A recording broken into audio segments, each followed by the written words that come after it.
Hello students, welcome to our channel. Let's start today's session. तो आज video बहुत दिनों बाद बन रही है, सॉरी फॉर दैट। मैं थोड़ा बिजी थी तो इसलिए वीडियो अपलोड नहीं हो पाई, बट अब मैं जल्दी जल्दी एक्सरसाइज 7B आपकी कंप्लीट करवा दूंगी। Okay, so let's start from question number 1। If x is an integer. इस एक्सरसाइज के लिए आपको जो ये स्टेटमेंट है ये अच्छे से पढ़नी पड़ेगी, क्योंकि इसी के अंदर इसका सॉल्यूशन है। ठीक है, तो अच्छे से करेंगे, बिल्कुल एक एक चीज क्लियर करते हुए चलेंगे।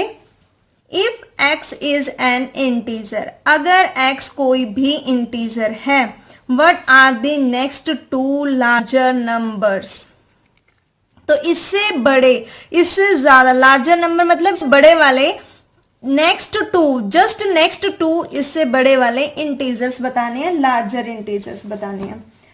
तो देखो अब कैसे करेंगे। इसके लिए सबसे पहले हमें क्या पता होना चाहिए, व्हाट आर इंटीजर्स। अब इंटीजर्स की डेफिनेशन देखते हैं कि इंटीजर्स होते क्या है। Natural number starts from, natural number कहां से स्टार्ट होते हैं? Yes, natural number starts from 1, 1 2 3 4 5 up to so on, all that numbers. Whole number कहां से स्टार्ट होते हैं? From 0। and negative of the natural number -1, -2, -3, -4 up to so on, left side में भी so on। तो integers की definition क्या हुई? Positive numbers, negative numbers as well as zero, ये सारे नंबर्स क्या हो जाते हैं? इंटीजर्स। जो भी हम नंबर लाइन पे ऐसे लिखते हैं 0, 1, 2, -1, -2, -3 up to so on, all that numbers are integers। Simple सी डेफिनेशन है इंटीजर्स की। प्लस वाले भी नंबर्स होंगे, माइनस वाले भी होंगे और जीरो भी होगी। इनमें से कोई भी नंबर है, इनमें से सिर्फ ये नहीं है कि हम 5 तक ही हैं, अप टू सो ऑन मतलब आगे तक नंबर्स हैं, जितने नंबर्स होते हैं हमारे पास। सिर्फ क्या नहीं होंगे? डेसिमल्स में नहीं होंगे, फ्रैक्शन में नहीं होंगे। ठीक है, तो वो इंटीजर्स नहीं होंगे। अब x कोई इंटीजर है, x हमारे पास कोई भी इंटीजर है। फॉर एग्जाम्पल मैं 2 ले लेती हूँ, ध्यान से देखना। मैंने कोई नंबर ले लिया 2, क्या मुझे बता सकते हो इससे नेक्स्ट नंबर क्या होगा? 2 के बाद क्या आता है? 3, बिल्कुल। 3 के बाद क्या आता है? 4। 2 के बाद 3, 3 के बाद 4। तो देखो इससे नेक्स्ट नंबर 3 एंड 4 यही होंगे। अब यहां तो मैंने 2 लिया था, तो इसके बाद वाले अगर मैं आपसे पूछूं 2 नंबर्स आपको पता है इजिली कि इसके बाद ये आता है और इसके बाद ये आता है। लेकिन x is an integer, x कोई भी इंटीजर है, कोई भी मतलब वो 4 भी हो सकता है, वो 5 भी हो सकता है, वो माइनस में भी हो सकता है, वो 0 भी हो सकता है, कुछ भी हो सकता है। तो हम कोई भी एक पर्टिकुलर केस तो नहीं ले सकते, हमें x ही कंसीडर करना पड़ेगा।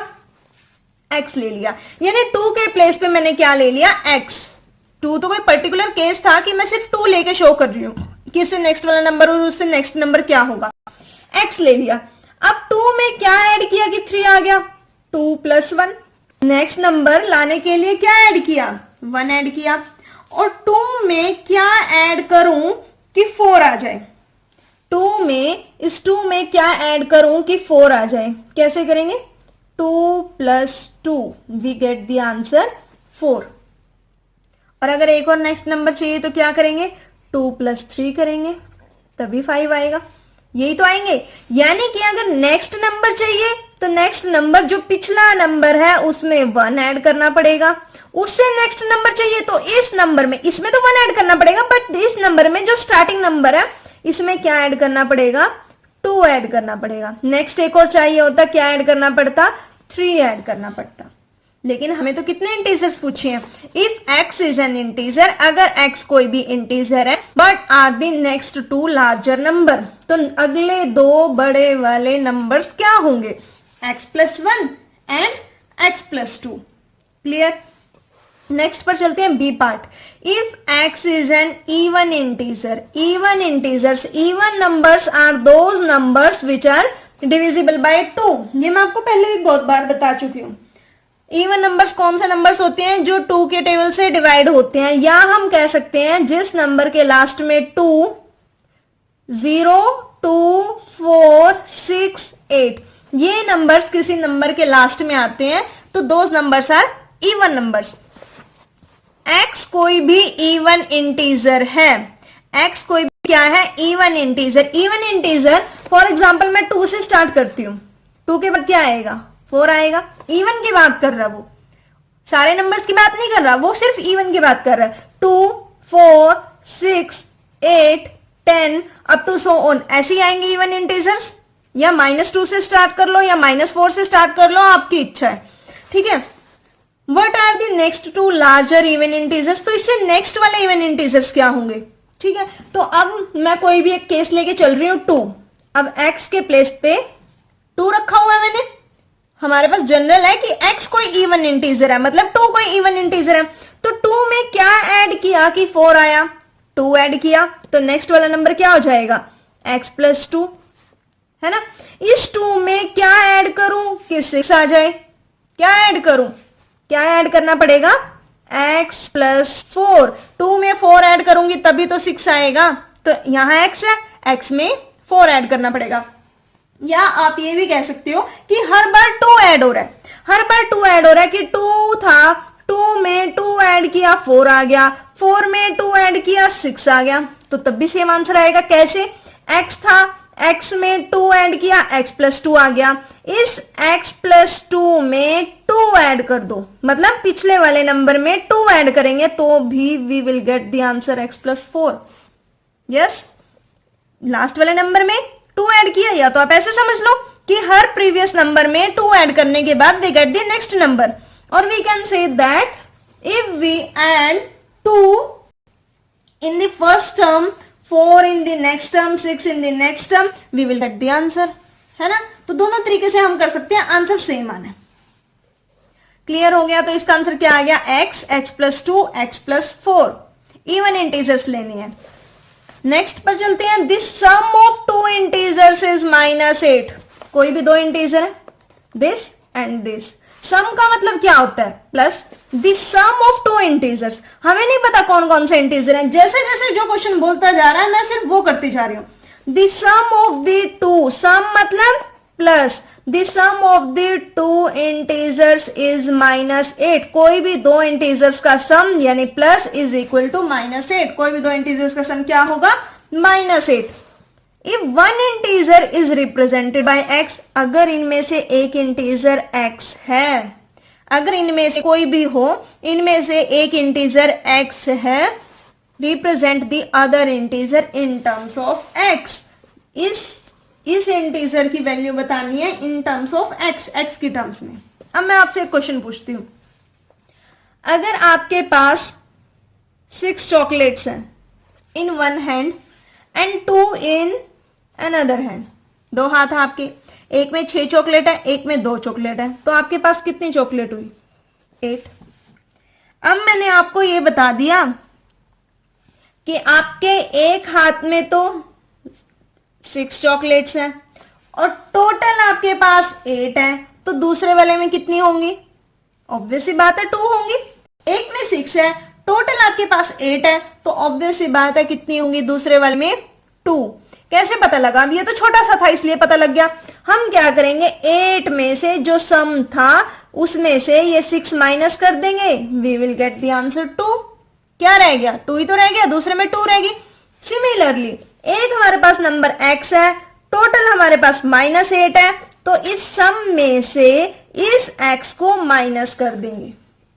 रट्टा मारने की बिल्कुल जरूरत नहीं है, आप कोई भी अपने माइंड में एक एग्जांपल सोच के देखा करो, आपके सारे क्वेश्चन इजीली सॉल्व हो जाने हैं, है ना। तो सिर्फ क्वेश्चन की स्टेटमेंट आपको अच्छे से समझ आनी चाहिए और उसको अपनी रियल लाइफ से रिलेट करके देखा करो। मैथ्स है ही क्या, रियल लाइफ से रिलेट करके ही हमारा मैथ्स बना हुआ है। देखो x था, दूसरा नंबर हमें नहीं पता था, आंसर हमें पता था कि सम इन दोनों का कितना आ रहा है, -8। तो इस सम में से अगर मैं इस x को माइनस कर दूं तो दूसरा वाला नंबर रहेगा कि नहीं रहेगा। अब हमारे पास सेकंड जो ये नंबर है इसकी वैल्यू कितनी आएगी, -8 माइनस x, आंसर आ गया in terms of x। Yes, next चलते हैं डी पार्ट पर। D part, the difference between a number y, difference, एक एक चीज क्लियर करते हुए चलेंगे। डिफरेंस क्या होता है, डिफरेंस क्या होता है, माइनस करना, डिफर करना, अलग करना। The difference between a number y, अब मुझे पता है थोड़ा सा पढ़ा और उसे समझा। डिफरेंस करना है किस किस को, एक नंबर y को डिफरेंस करना है, और एंड अनदर नंबर इज 20, और दूसरा नंबर क्या है 20, और इन दोनों का क्या बोला हुआ है, डिफरेंस करना है y minus 20। The difference between a number y and another number is 20। मैं स्टेटमेंट को बार बार क्यों पढ़ती हूँ? अगर एक बार स्टेटमेंट पढ़ने के बाद आपको कुछ भी समझ ना आए तो आप स्टेटमेंट को एक बार और पढ़ो, एक बार और पढ़ो। जो गिवन है बिल्कुल आराम आराम से 2-3 बार पढ़ोगे ना, आपके माइंड में स्ट्राइक कर ही जाना है कि क्वेश्चन कैसे सॉल्व करने हैं। The difference between a number y and another number is 20। ठीक है, represent the other number in terms of y। इस नंबर को रिप्रेजेंट करना है इन टर्म्स ऑफ y। क्या आ गया, y माइनस 20 आंसर आ गया, इतना इजी। नेक्स्ट ई पार्ट थोड़ा अच्छे से समझना। If Priya is an years old now, अगर प्रिया अब कितने साल की है, ऐसे पूछ लेते हैं ना आपसे, how many old are you, how many old are you, आप कितने साल के हो।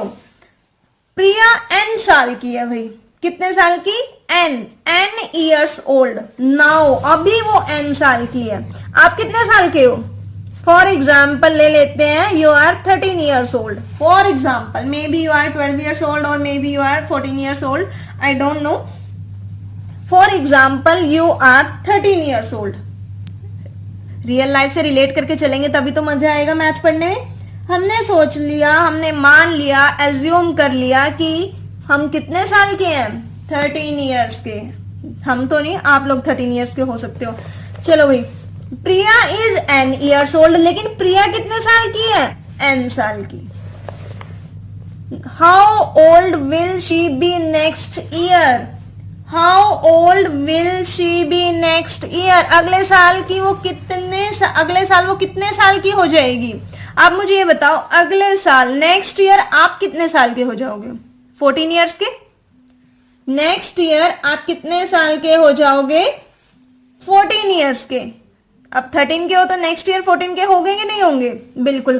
कैसे आया, 13 में 1 ऐड कर दिया, आंसर कितना आया, 14।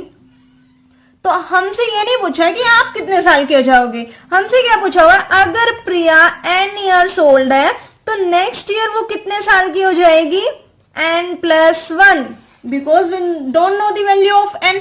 हमें n की वैल्यू पता ही नहीं है। n कुछ भी हो, चाहे वो 30 साल की हो, चाहे वो 40 साल की हो, चाहे वो 45 साल की हो, 45 ईयर्स ओल्ड हो, 90 ईयर्स ओल्ड हो। If Priya is n years old, so in next year what will be the age of Priya, n+1। अगर अब आप 13 ईयर्स ओल्ड हो तो नेक्स्ट ईयर आप 14 ईयर्स ओल्ड होंगे, 1 ऐड किया, तो सिमिलरली इसमें भी 1 ऐड कर दिया।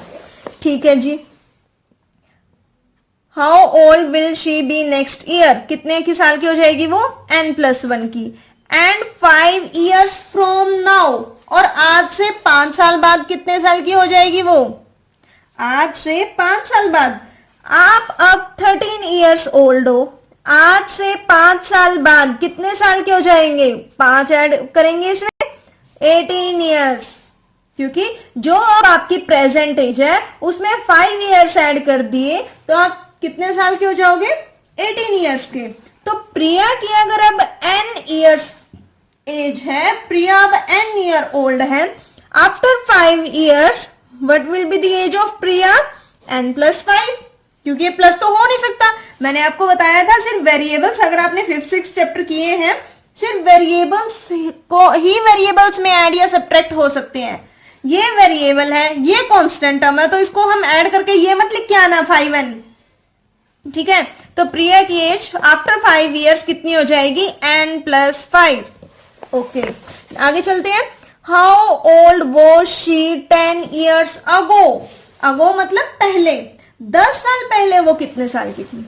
आप कितने साल के थे 10 साल पहले, आप कितने साल के थे 10 साल पहले। क्या करेंगे, कम के थे कि ज्यादा के थे, कम के। 10 ईयर्स माइनस कर देंगे, you are 3 years old if you are 13 years old now. आप कितने साल के थे 10 साल पहले, 3 साल के। अगर आप 13 साल के हैं तो 10 साल पहले आप 3 साल के थे, माइनस किया 10। अगर प्रिया n ईयर्स की है तो 10 ईयर्स बिफोर प्रिया कितने की थी, n-10। कितना इजी क्वेश्चन था, यही पूछी थी तीन चीजें। अगर प्रिया की एज अब n ईयर्स ओल्ड है, नेक्स्ट ईयर प्रिया की एज कितनी हो जाएगी, एक ऐड हो जाएगा n+1। अगर प्रिया की एज n ईयर्स ओल्ड है तो प्रिया की एज आफ्टर 5 ईयर्स कितनी हो जाएगी, n+5। अगर प्रिया की एज अब n ईयर्स ओल्ड है तो प्रिया की एज 10 साल पहले कितनी हो जाएगी, n-10। तीन चीजें पूछी हुई थी, सिंपल सा क्वेश्चन था। चलिए आगे चलते हैं। F part, over a period of 4 years, 4 साल के समय के दौरान, 4 साल हो गए, ठीक है, मतलब 4 साल में क्या हुआ, आगे देखते हैं क्या हुआ। A businessman has tripled his profit, yearly profit, मतलब एक बिजनेसमैन है, बिजनेसमैन बिजनेस करता, ऑब्वियस ही बात है, तभी तो बिजनेसमैन है वो। उसे अब बिजनेस क्यों करते हैं, प्रॉफिट कमाने के लिए बिजनेस किया जाता है, कुछ ना कुछ प्रॉफिट होगा उसे, तभी तो, या कोई अपने घर से पैसे लगाएगा, भाई घर तो लेकर आएगा पैसे, जो भी उसको प्रॉफिट होगा। तो उसने क्या किया, जो वो बिजनेसमैन है उसका प्रॉफिट 4 साल में कितना हो गया, ट्रिपल हो गया, 3 गुना हो गया, या 3 टाइम्स लिखा हो या ट्रिपल लिखा हो, एक ही मतलब है। मान लो 4 साल में, हाँ, उसका जो प्रॉफिट था, मान लो वो 100 रुपए था, फर्स्ट ईयर में उसका प्रॉफिट कितना था, 100 रुपए। तो 4 साल में क्या हुआ, उसका प्रॉफिट क्या हो गया, 3 गुना हो गया। 3 गुना हो गया मतलब कितना हो गया, 300 हो गया। यस और नो। अगर एग्जाम्पल लेके चल रही हो, अगर उसका प्रॉफिट फर्स्ट ईयर में 100 रुपीज था, ड्यूरिंग 4 ईयर्स उसका प्रॉफिट कितना हो गया, 4 साल में उसका प्रॉफिट कितना हो गया, ट्रिपल हो गया। ट्रिपल हो गया यानी 300 हो गया। क्या किया, इस 3 को 100 से मल्टीप्लाई किया, जो भी इसका प्रॉफिट था फर्स्ट ईयर में 3 से मल्टीप्लाई कर दिया, क्योंकि ट्रिपल लिखा हुआ है। इस प्रॉफिट वॉज ₹X, क्वेश्चन ने प्रॉफिट दे दिया, उसे प्रॉफिट कितना हो रहा है, X रुपीज का, उसे प्रॉफिट हो रहा है X रुपीज का at the beginning of this period. Starting में उसे प्रॉफिट हुआ कितने का, X रुपीज का। What was his profit at the end of this period, इस पीरियड के दौरान, कौन से पीरियड के दौरान, 4 साल के पीरियड के बाद उसका प्रॉफिट कितना हुआ। अभी तो हमने यहां पढ़ा कि उसका प्रॉफिट 4 साल बाद कितना हो गया, ट्रिपल हो गया। अगर उसे पहले साल X रुपीज का प्रॉफिट हो रहा है तो ट्रिपल हो रहा है, यानी कि उसे कितने का प्रॉफिट होगा, 3x का। रुपीज लगा देंगे, प्रॉफिट रुपीज में हो रहा है। हम फॉरेन में तो बैठे ही नहीं है कि हमारे पास डॉलर आएंगे, है ना, हमारी करेंसी क्या है, रुपीज। तो उसे प्रॉफिट कितना हो रहा है, कितने का हो रहा है, 3x का। 3x का प्रॉफिट हो रहा है। फर्स्ट ईयर के लास्ट में उसे X रुपीज का प्रॉफिट हो रहा था, 4 साल बाद उसे ट्रिपल प्रॉफिट हो रहा है, इट मीन्स 3x हो रहा है। बिल्कुल इजी, कुछ भी नहीं था, बिल्कुल हलवा था, खा लो। नेक्स्ट चलते हैं जी पार्ट पर। जी पार्ट थोड़ा ध्यान से समझना, ठीक है। The 10th digit of a number, 10th digit, अच्छा डिजिट्स की बात आ रही है तो आपको बिल्कुल पता होगा, 1st digit, 10th digit, 100 digits, 1000 digits, 10,000 digits, lakh digits, ये पढ़ी है छोटी क्लासेस में, ठीक है जी। मैं एग्जांपल ले लेती हूँ, 5, 7, 8, 9, ये एग्जांपल ले लिया मैंने। 1st डिजिट, 10th डिजिट, ठीक है। The 10th digit of a number, पहले इसकी बाद में बात करते हैं, इसकी बात करते हैं पहले। इसकी प्लेस वैल्यू 9 की प्लेस वैल्यू 9, 8 की प्लेस वैल्यू 80, 7 की प्लेस वैल्यू 700, 5 की प्लेस वैल्यू 5000। यही है, या फिर क्या सिखाया जाता है हमें, अच्छा 5 लिख दो, 5 की प्लेस वैल्यू, जिसकी प्लेस वैल्यू पूछी होती है, जितनी लास्ट में डिजिट्स आते हैं उतनी 0 लगा दो, that is the place value of that number. Yes, लेकिन इसके पीछे एक लॉजिक होता है, देखो 1s, 10s, 100, 1000। वंस मतलब 1, 9 को किससे मल्टीप्लाई करना है, इस 9 को किससे मल्टीप्लाई करना है, 1 से, क्या आएगा, 9 आएगा। 10 में कितनी 0 होती हैं, 1, तो यानी कि इस 8 को 10 से मल्टीप्लाई करना है, 80। 100 में कितनी 0 होती हैं, 2, इस 7 को 100 से मल्टीप्लाई करना है, 700। 1000, 1000 में 3 जीरो होती है, इस 5 को 1000 से मल्टीप्लाई करते हैं तो 5000, यही आता है। अगर मैं इन दोनों नंबर की बात करूं, 80 प्लस 9 क्या बनेगा, 89। तभी तो ये वंस और टेंस मिलके 89 बन गए। ये अलग नंबर था, ये अलग नंबर था। ध्यान से समझने की कोशिश करो कि ये मत सोचना कि मैम तो 3rd 4th क्लास का समझा रही है, कंसेप्ट क्लियर करवा रही हूं मैं आपके। 9 को यानी वंस वाले डिजिट को 1 से मल्टीप्लाई किया, टेंस वाले डिजिट को 10 से मल्टीप्लाई किया, अभी ये क्या बना, 89। ये नहीं कि 8 लिख दिया और 9 लिख दिया, 89 कैसे आया, यानी ये 80 है, ये 9 है, दोनों को ऐड किया तभी 89 आया। क्यों ऐड किया, क्योंकि वंस वाला 1 से मल्टीप्लाई होता है, ये 9 है, टेंस वाला 10 से मल्टीप्लाई होता है, ये 8 है, लेकिन 8 को 10 से मल्टीप्लाई करेंगे क्योंकि ये 10th प्लेस पे है, तभी 80 बने और 80 प्लस 9 89 हो गया। ठीक है, तो यहां से हमने क्या सीखा कि वंस वाला 1 से मल्टीप्लाई होता है, टेंस वाला 10 से मल्टीप्लाई होता है, 100 वाली प्लेस वैल्यू 100 से मल्टीप्लाई होती है और 1000 वाली 1000 से मल्टीप्लाई होती है। क्लियर हो गया। अब अपने क्वेश्चन की तरफ आते हैं। ओवर अ पीरियड, ये तो हो गया। The 10th digit of a number, जो 10th डिजिट है किसी नंबर की, is 4 less than the 1st digit. 1st digit से कितनी कम है, लेस मतलब क्या होता है, कम, 4 कम है। हमें ये नहीं बताया कि अभी 1st डिजिट कितनी है, फर्स्ट लाइन में हमें ये नहीं पता कि 1st डिजिट क्या है, हमें सिर्फ फर्स्ट लाइन पढ़ी और हमें फर्स्ट लाइन से ये पता लगा जो भी 10th डिजिट है, जो भी 10th डिजिट है। फॉर एग्जाम्पल मैं यहां लिख देती हूं 5, यहां मैं लिख दे, नहीं यहां मैंने लिख दिया 1 और यहां मैंने लिख दिया 5। तो मैं ये कह सकती हूँ ना कि 10th digit is 4 less than it's 1st digit, कि 1st डिजिट से 4 कम है। 5 माइनस 1 करेंगे तो 4 ही कम होगा ना। अरे इन दोनों में डिफरेंस 4 होगा कि नहीं होगा, बिल्कुल। लेकिन ये तो मैंने एग्जांपल ले लिया, एक पर्टिकुलर केस ले लिया, हमें क्या पता, ऐसे तो बहुत सारे केस हो सकते हैं, 2 और 6 हो सकते हैं, और भी पता नहीं कितने केस हो सकते हैं, है ना। The 10th digit of a number is 4 less than its 1st digit. If the 1st digit is x. अब कुछ बच्चे ये सोच रहे होंगे हमें सिर्फ ऊपर ऊपर से पढ़ा दो, हमें सिर्फ पीडीएफ दे दो, हम अपना सॉल्यूशन कर लेंगे, अपने आप समझ लेंगे, दैट्स इट। लेकिन अब आपको शायद पता है कि नहीं पता, you are in 8th standard, 10th class का भी पैटर्न चेंज हो गया है। अब केस स्टडी वाले क्वेश्चंस पेपर में आने लग गए हैं। तो अगर आपका बेस क्लियर नहीं होगा, अगर आपके कंसेप्ट्स क्लियर नहीं होंगे, क्योंकि मैथ्स ऐसा तो है नहीं कि कोई चैप्टर है हिंदी इंग्लिश का, हिस्ट्री का, सिविक्स का, कि आपके नेक्स्ट क्लास में यूज नहीं होना। मैथ्स का जो भी आप इस क्लास में एक एक वर्ड सीख कर जाओगे, वो नेक्स्ट क्लास में ऐसे हो ही नहीं सकता कि यूज ना हो। तो यहीं से अपना कंसेप्ट स्ट्रॉन्ग करके चलो, तभी आप 10th स्टैंडर्ड में फुल बाय फुल ले पाओगे।